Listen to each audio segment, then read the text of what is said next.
Our first guest tonight is an Emmy-nominated actor whose career spans over 60 years, starring in films like Escape from New York. Please welcome back to the show our friend Kurt Russell, everybody.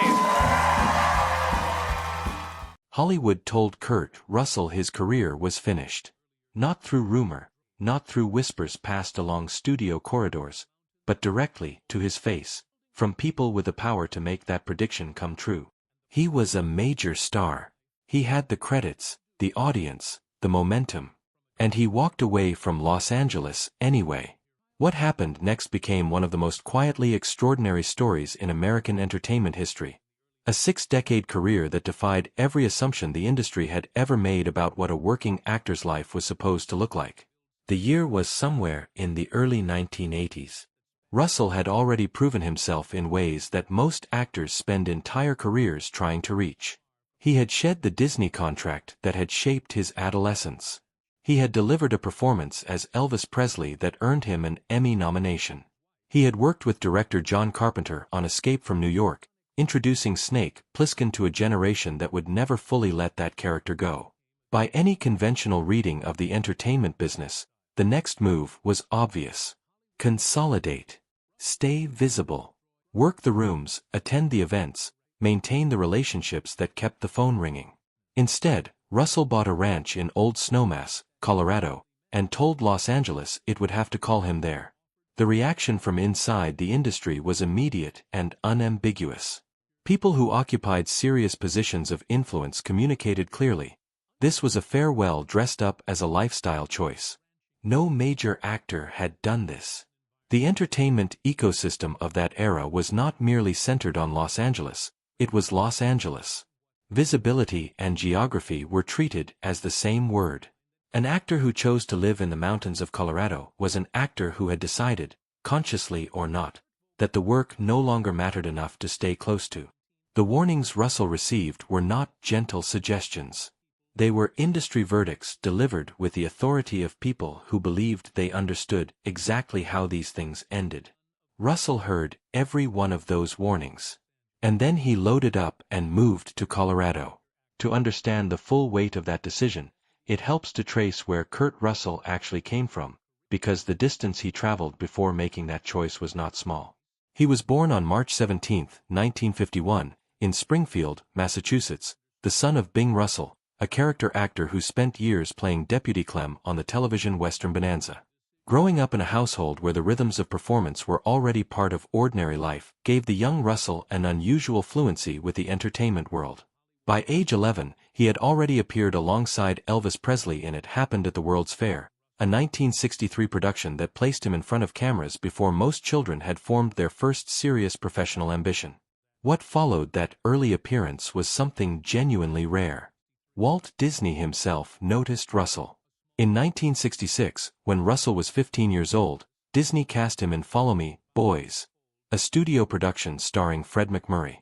Disney reportedly described the teenager as someone for whom he predicted a great acting future, words that carried institutional weight in an industry where the founder's personal endorsement translated directly into career infrastructure. The result was a formal 10-year contract with the Walt Disney Company, making Russell the studio's primary teen star across the late 1960s and into the early 1970s. That kind of arrangement was not handed out casually. It represented a calculated bet that the studio was making on a specific face and a specific quality that it had identified and wanted to own. The Disney years were productive in ways that went beyond box office returns.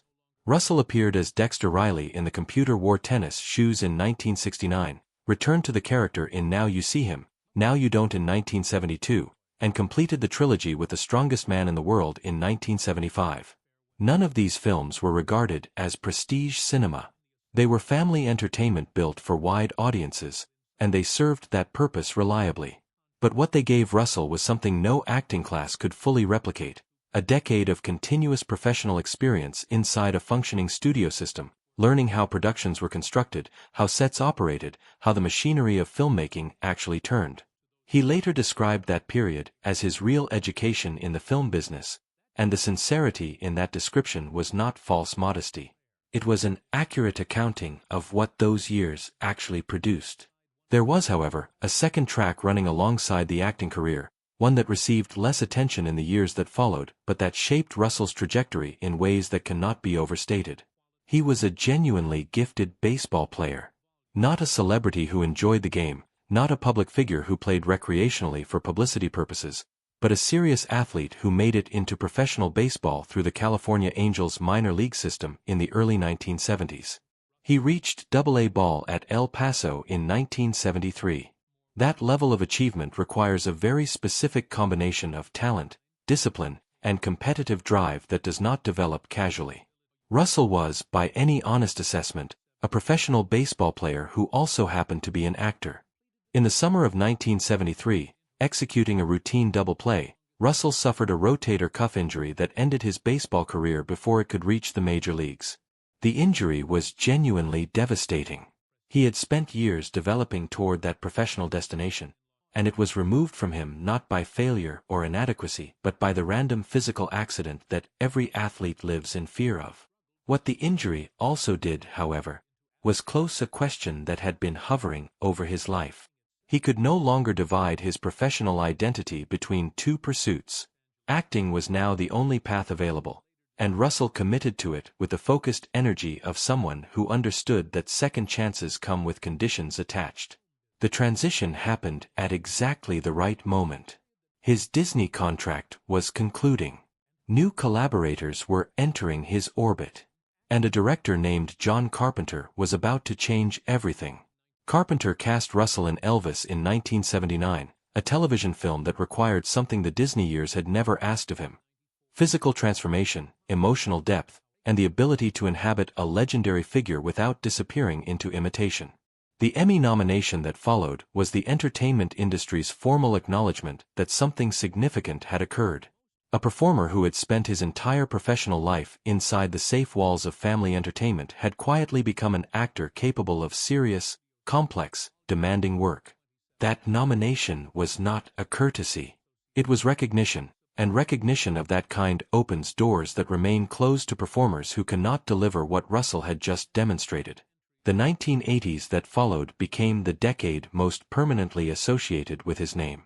Escape from New York arrived in 1981 with Snake Plissken, a stoic, eye-patched anti-hero navigating a dystopian Manhattan that Carpenter had constructed from equal parts cynicism and genre imagination. The character required Russell to project something genuinely threatening, a screen presence with real menace behind it, and he delivered it in ways that felt entirely new against the backdrop of his earlier work. Snake Plissken did not dominate the box office in the way that mainstream studio productions measured success, but he found his audience through the slow accumulation of devotion that cult films generate across years and decades. That character is still being referenced and celebrated more than 4 decades after his first appearance. The Thing arrived the following year, and Carpenter pushed everything further. Set in the Antarctic, built around paranoia and an alien organism capable of perfect biological mimicry, the film placed Russell's character R.J. MacReady at the center of a disintegrating team held together by increasingly desperate logic. The film performed poorly on its initial release, arriving in the same summer as Steven Spielberg's E.T. the Extraterrestrial and suffering the inevitable comparison with that warmer, more commercially optimistic story. But The Thing refused to disappear. Over the following decades it found recognition as one of the defining science fiction horror films ever made, and Russell's performance as MacReady was consistently identified as the anchor that kept an extraordinarily demanding production from collapsing under its own ambitions. Big Trouble in Little China followed in 1986, demonstrating a dimension of Russell's range that neither the Carpenter collaborations nor the Elvis performance had fully revealed. Playing Jack Burton, a truck driver who spoke with the confidence of a hero and performed with the comic reliability of a man who was often the last person in any room to understand what was actually happening, required precise comedic timing rather than pure physical presence. The film blended action, supernatural folklore, and tonal irreverence into something that resisted easy categorization. It underperformed commercially on release and then proceeded to build the kind of devoted following that makes studio executives question why they ever doubted it in the first place. Tombstone arrived in 1993 and gave Russell what many critics and audiences still consider his single greatest performance. His portrayal of Wyatt Earp shared the screen with Val Kilmer's celebrated interpretation of Doc Holliday, and the chemistry between those two performances transformed what might have been a competent Western into something closer to essential cinema. The film has never left the conversation. It is rewatched, quoted, and analyzed with an affection that has only deepened with time, and Russell's work at the center of it stands as the primary reason that affection has an object to attach to. All of this was happening from a ranch in Colorado. That fact bears repeating and careful consideration. The films that built Russell's adult reputation, the collaborations that produced genuine cultural landmarks, the performances that critics and audiences returned to decades later, all of it was being done by a man who had walked away from Los Angeles and refused to return. The industry had told him this was impossible. He had demonstrated, year by year and film by film, that the industry had been measuring the wrong thing. At a FYC panel held in Los Angeles in May 2026, promoting his new Paramount Plus series The Madison, Russell spoke with People magazine about what that decision had actually meant. He described Old Snowmass, Colorado, with the directness that has always been characteristic of the way he communicates. He wanted what Colorado offered daily: the mountains, the open land, the ranching life, the experience of choosing an environment because it was genuinely preferred rather than professionally required. He added something that captures the philosophical core of his entire outlook.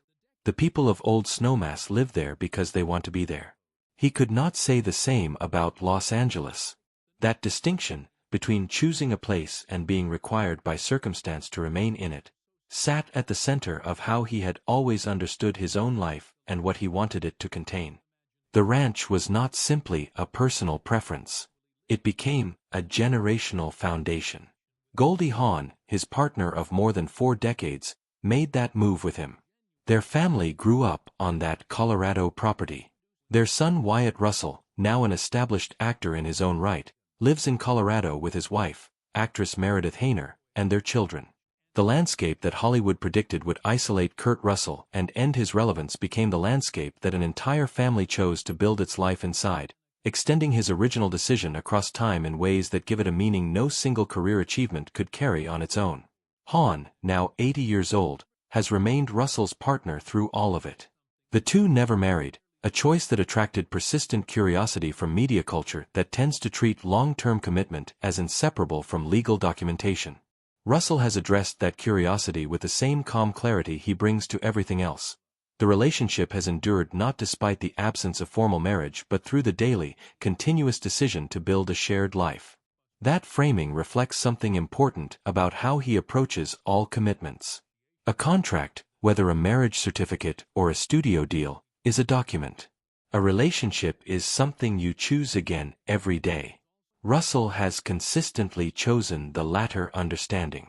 The Madison, the neo-Western drama series created by Taylor Sheridan that began streaming on Paramount Plus on March 14, 2026, represents the current chapter of a career that has never actually paused. Russell plays Preston Clyburn, the patriarch of a New York family who relocates to the Madison River Valley of southwest Montana following a devastating personal tragedy. Michelle Pfeiffer stars opposite him as Stacy Clyburn, and the combination of two performers with decades of accumulated craft produced an on-screen chemistry that reviewers recognized immediately. Season 2 was filmed back-to-back with Season 1. Season 3 has already been greenlit. The production committed to Russell specifically, working around his prior filming obligations for Monarch, Legacy of Monsters, an Apple TV Plus science fiction series in which he and Wyatt shared the role of the same character across different time periods, a casting decision that layered an actual father and son relationship over a fictional one in ways that gave the storytelling a particular emotional resonance. Russell's decision to take on the Madison was not a departure from the philosophy he has articulated for decades. It was a continuation of it. The project aligned with the landscape he actually inhabits, the values he actually holds, and the kind of storytelling he finds genuinely worth his attention. A narrative built around grief and family, and the particular healing that vast natural spaces can offer did not require him to perform emotions or represent experiences that were foreign to his life. He brought to Preston Clyburn the same quality that has defined the best work of his entire career, a grounded authenticity that cannot be separated from the life being lived outside the camera's frame.